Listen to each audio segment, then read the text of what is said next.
நெஞ்சம் என்னும் கூடு அதில் நெருப்பு வைத்ததாறு,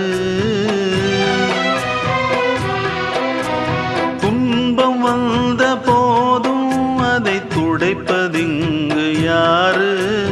கலங்கும் போது சேரு, அது தெளியும் போது நீரு. கடவுள் போட்ட கோடு அதை திருத்த போவதாறு? வெந்த புண்ணும் ஆறிடுமா? வேதனை தான் தீர்ந்திடுமா?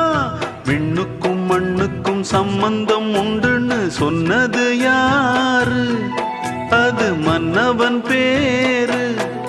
அந்த வானத்தை போல மனம் படைச்ச மன்னவனே, பனி துளிய போல குணம் படைச்ச தென்னவனே.